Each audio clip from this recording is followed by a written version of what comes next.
Hello students, it's your history teacher and I'm here with another online lecture. Today it's the interwar period, so the period between the years 1919 and 1939. On the last lesson, I finished the First World War with the Paris Peace Conference. This conference influenced a lot of things that happened after that. So today I will tell you about the development in different states of the world and the most important powers. During that period, for example, the hopes for the better future failed. The Russian Communist Revolution happened. 1929 crisis triggered a deep world economic recession. Fascism and Nazism were established. So the interwar period will be mostly about this. Our first topic will be the Russian Revolution. To study, you have to open your workbook History is Not a Mystery on page 135. The main causes for the Russian Revolution was the autocratic regime. The Tsar governed Russia as an absolute monarch. It was economically backward, not really industrialized, so this caused a great gap between the wealthy people that were only few and the majority of the population that was poor.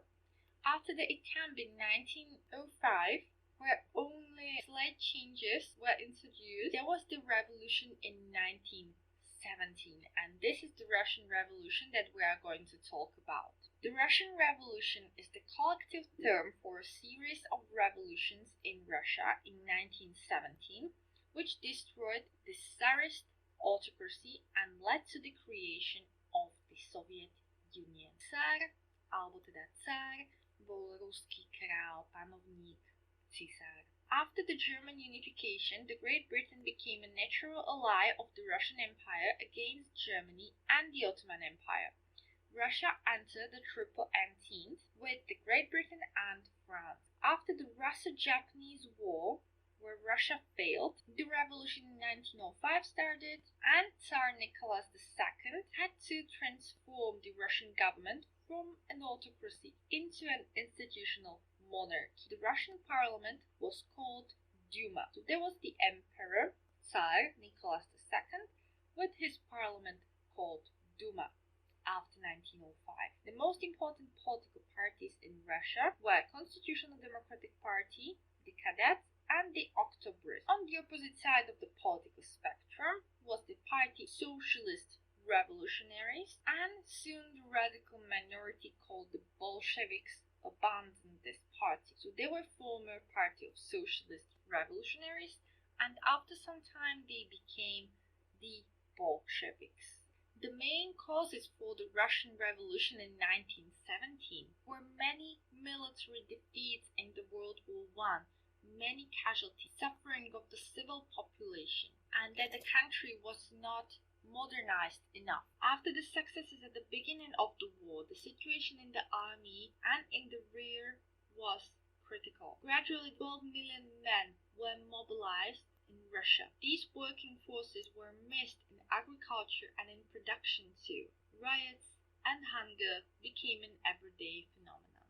This is how the first part of the Great Russian Revolution started. This we call February Revolution because it happened in February. In fact, it happened in March, but Russian people have different calendar because they still use the Julian calendar and not the Gregorian calendar, okay? But everything you need to remember is that the first part of the revolution of 1917 in Russia was called February Revolution. This stage resulted to the abdication, so deposing of Tsar Nicholas II.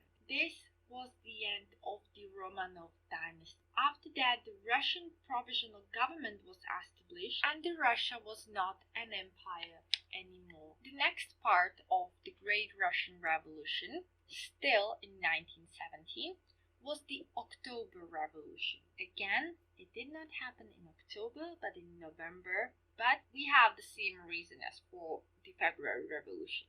Okay, so just remember these two terms, February and October. Revolution. During the October Revolution, that is also known as Great October Socialist Revolution or Red October or Bolshevik Revolution, started as an armed uprising in Petrograd and led to the end of the Russian Provisional Government. Okay, so February Revolution ended the era of an empire because this Tsar had to abdicate, so it was changed from the constitutional monarchy to the provisional government, and the October Socialist Revolution ended the era of provisional government and established the dictatorship of the proletariat.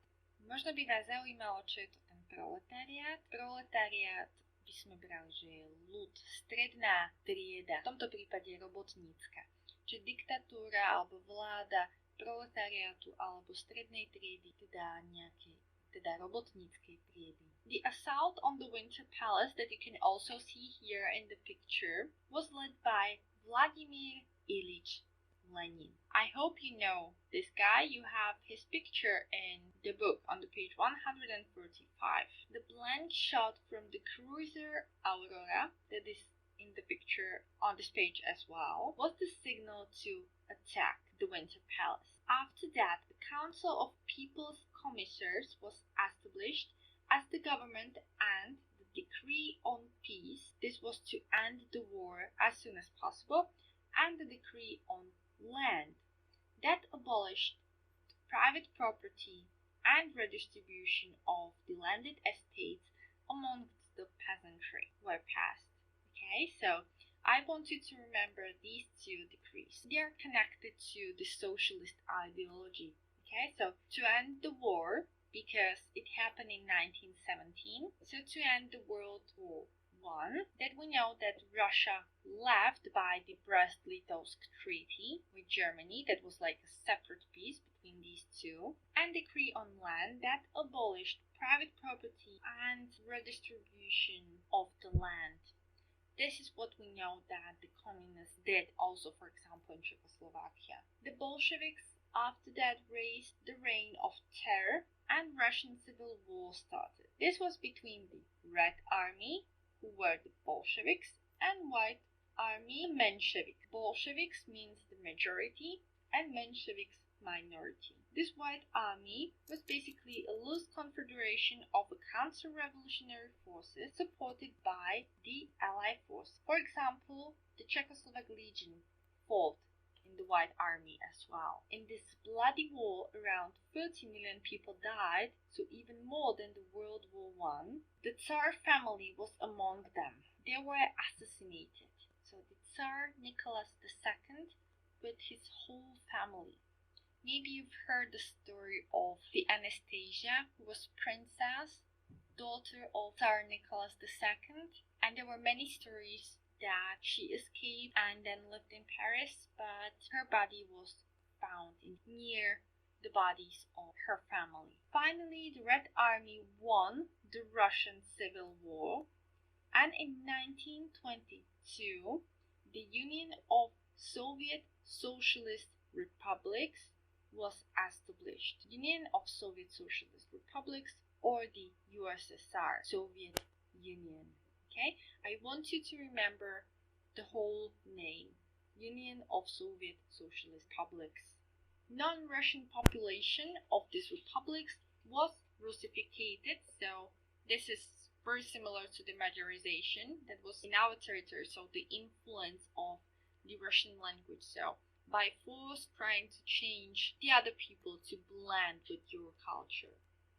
The huge plans of the industrialization, collectivization, and electrification were realized by the force and finally led only to the terror and famine. Here you can see in the picture how Lenin is having a speech, and it's basically the formation of the USSR. Okay, we will go on. So in the page, the 137, so the creation of the new totalitarian system, Soviet Russia. The first thing, I want you to know something about communism, what you have in the book. So, it was the part of political ideology in Russia that started at the beginning of the Civil War. Wages were same for all workers, and they were replaced by payment in kind. It seemed that a classless society was created. Wealth inequality has been removed. The transport was broken and food shortage was common. Rationing caused inflation and black market. Countryside refused to give the agricultural products to the cities. There were no other choice for the government.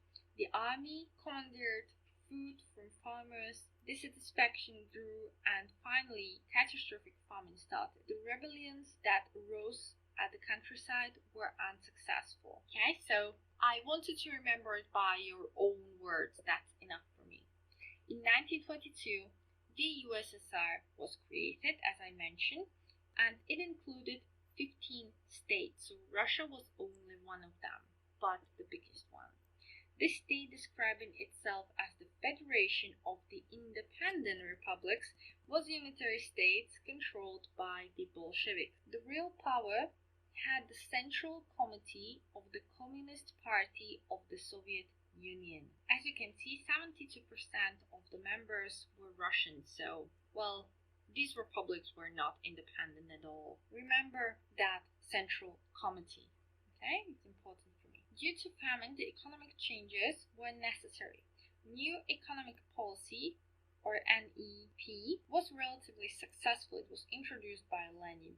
The situation became better, but the standard of living was still very low. So this was the period when Lenin was the leader, but after he died, a struggle among the Bolshevik leadership started. You can see in the picture Lenin's burial and Stalin over there, and as you probably know, Lenin is still exposed in Moscow, so you can go to see him because he is actually a mummy. He's very well preserved. And after his death, this man, Stalin, that you can also see him in the picture, was the winner of this combat among the leaders of the party. His main dissenter, Leon Trotsky, was excluded from the party in 1927 and later forced to emigrate. His family and children were murdered. Trotsky himself was assassinated, by the way, by the ice cutter, or ice axe, as you have written in the book. So the construction of the USSR in 1930s was Stalin's idea how to modernize the country. The capital resources for modernization were found in agriculture. The priority of modernization was heavy industry. The process of modernization should have been managed by the state. The economy was planned by 5-year plan. So they planned what they have to do in industry and the whole economy for the next 5 years, and they had to complete these plans successfully. The growth of industrial production was unbelievable and increased fourfold in 8 years. On the other hand, place for industrialization and collectivization was high famine. Stalin, as the General Secretary of the Central Committee of the Communist Party of the Soviet Union, had an incredible power. Mass killings started everywhere. In the army, in the party, even common people were persecuted. Questioning and executions were degrading and cruel, and often the whole families were murdered. For many people, Russia was a terrible place to live at that time. Okay, so that's it for Russia. And now I want you to go on the page 151 to the non-European countries. And I will mention the greatest economy after the First World War, and you probably can guess that it's the United States of America. It was in its economic boom in the 1920s. While Europeans suffered from the post-war depression, the USA became the strongest industrial and financial state. Nearly half of the world's gold stock was transferred in the American banks and the other financial institutions because the USA provided Europe with weapons and supplies. After the World War I, the USA returned to the policy of isolationism. So this means that they were not interfere with the European problems. You know, most of the American production was being consumed by the US itself. Cars, radios, fridges became the symbols of the standard of living. Consumer society was born and the standard of living was very high. Progress and increasing investments in education, accompanied with welfare, torn barriers among American people down. So the 20s were a short period of economic prosperity, and during that period, the USA were the first really economic power. The main causes were chain production, advertising, credit and payment in installments, raising capital, so investment in stocks and shares, so people could buy more things because they were making money in investment. This period is very well known as the Roaring Twenties. Please remember that, it's very important. So the Roaring Twenties, because after the war, people wanted to enjoy the life, buy things and carpe diem, seize the day. So this is the period that you can see also in the movies.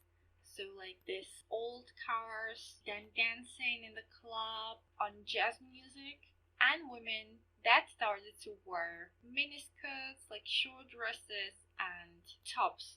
It is also known as the Jazz Age. It was a movement that took place during the 1920s, or the Roaring Twenties, from which jazz music and dance emerged. This era ended in the 1930s because of the stocks exchange crash on the Wall Street. This crash on the Wall Street ended the era of prosperity in 1929, so in the end of the 20s. The Depression hit the most developed industrial branches such as automotive or electrotechnical industry. Building industry declined to 20% compared to the pre-Depression production. The 5 million American families were unemployed and were at the edge of the abyss. So the Wall Street crash that happened caused what we call the Great Depression, alebo po slovensky Veľká hospodárska kríza. It was in 1929. Please remember also the year. This day was also known as Black Thursday because it was 24th of October 1929 on Thursday when stock prices plummeted. It was because of the artificial prices of the shares, so the people were living in a bubble. So overproduction plagued the American industry, shares raised and raised. There was speculation in risky businesses, engagement in these businesses, transactions on the chance of quick or considerable profits. That's why this happened. This depression was very important for the whole world because, when there's the Great Depression, it influences every country because the Wall Street and the stock exchange is based that these are like world shares, okay? So it was not lost only for the United States, but it really influenced the whole world.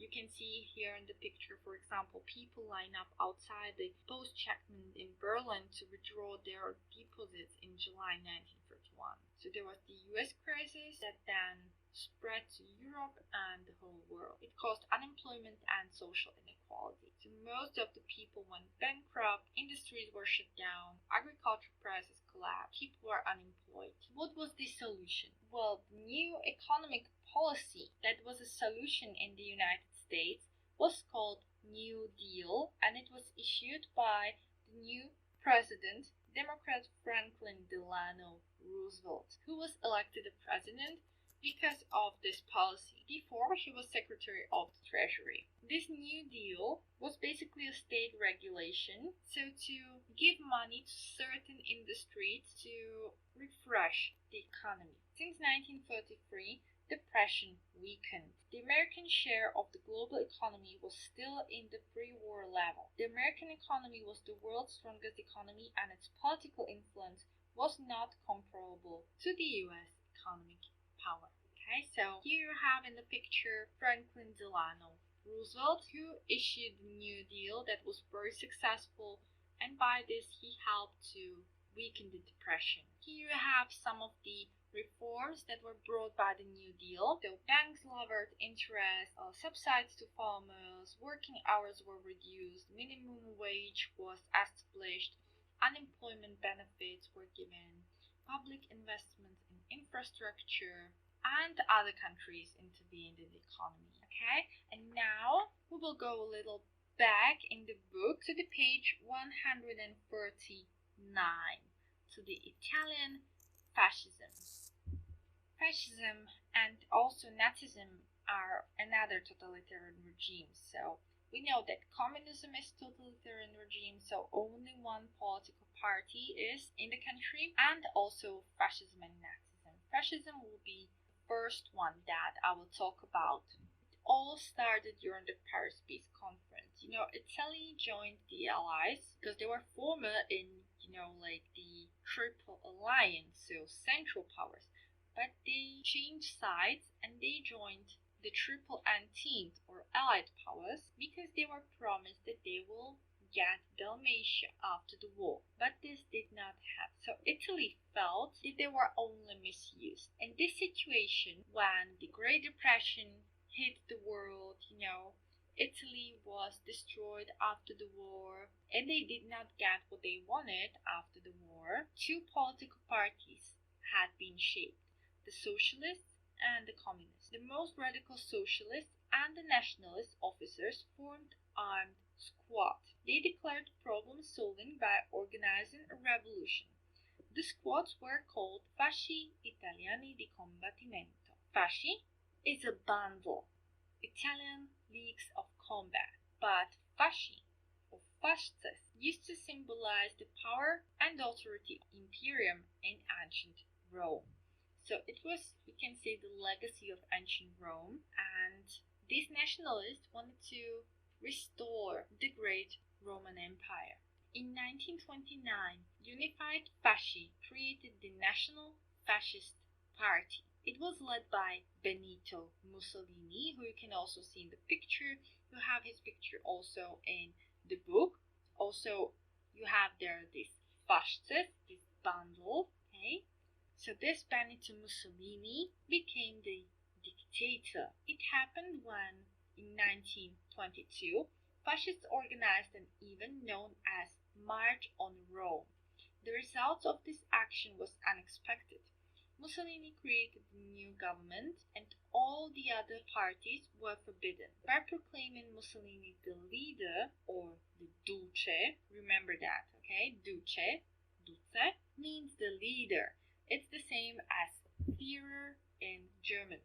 By this, the dictatorship started in Italy. He ruled the country as the head of the government, but during this time, Victor Emmanuel III was still the king, and the Berlin-Rome axis was created in 1936 to accomplish the new war plan. So this was the first alliance between the states and interwar period, so Berlin-Rome axis. And only something more about this totalitarian system of fascism.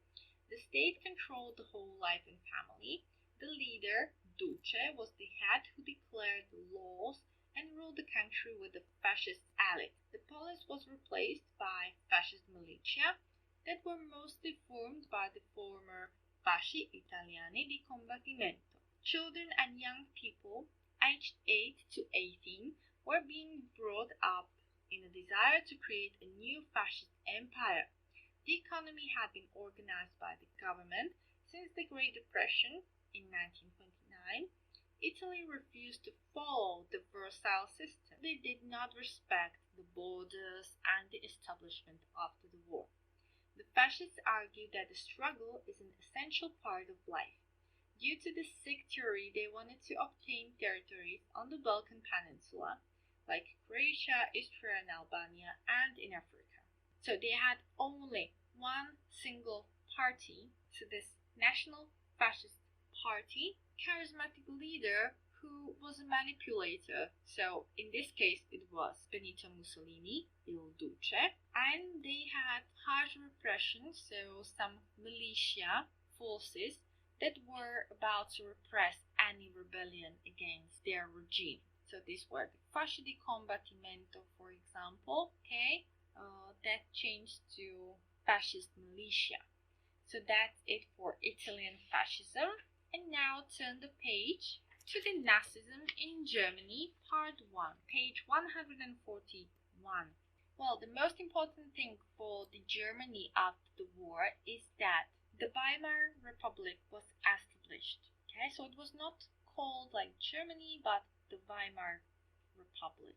This republic had to respect the Versailles system and the restrictions that were put on Germany after the war. They had to pay the reparations, they could not have basically any army, and so on. The situation was not very good for its inhabitants, and that's why it was fertile soil for another charismatic leader. And you probably know that this was Adolf Hitler. We do not have time to talk much about Hitler, especially and about his personality. Maybe it will be best if you will watch just the documentary. So I will probably post it to Google Classroom so you can watch it at home, because I think it's very important to understand that, because it's the most important thing for the next event, so the World War II.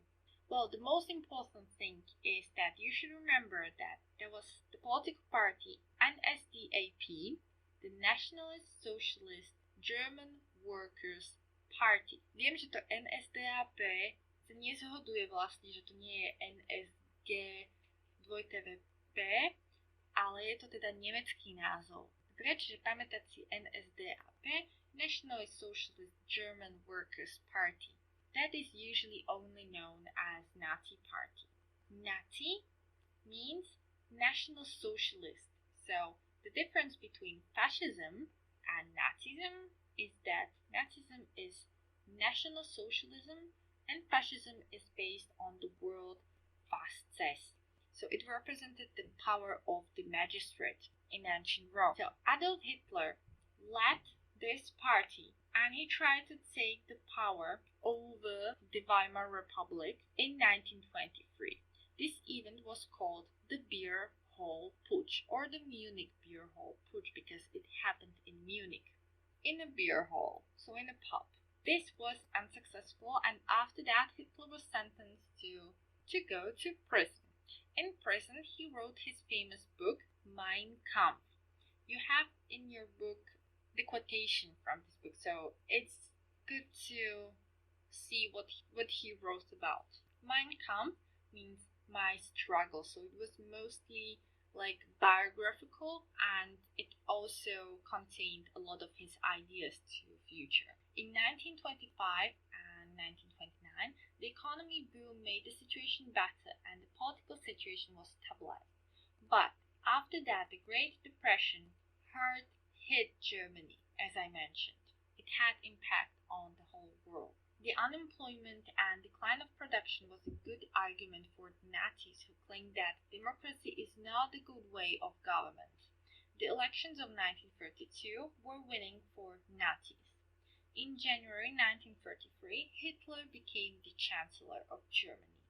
Then there was famous fire of the Reichstag building. Reichstag is a parliament that was set on fire. Hitler blamed communists, but there are a lot of evidence nowadays that Hitler did it himself and used it as an excuse to blame the communists. After that, President Hindenburg, after the death of the President Hindenburg, Hitler became Führer, so the leader. He had also his own militia that was called SA and SS. These two forces started a terror against the political opposition. In the Nazi propaganda, the Jews were blamed for the Treaty of Versailles and all economic problems that the Germany had. Turn the page to the part 2, so page 143, and we will begin this last part of today's online lecture. I'm sorry it's kind of longer, but that's because I have put 2 lessons into one online lecture. Okay, so it's a bigger topic. So I will begin this last part with the Night of the Long Knives. This was the event that happened between these 2 forces of the Nazi party, so the SA and SS. It was in 1934, And what happened was that the SS squad executed over 70 leaders of SA with their leader Ernst Röhm, that was Hitler's old friend.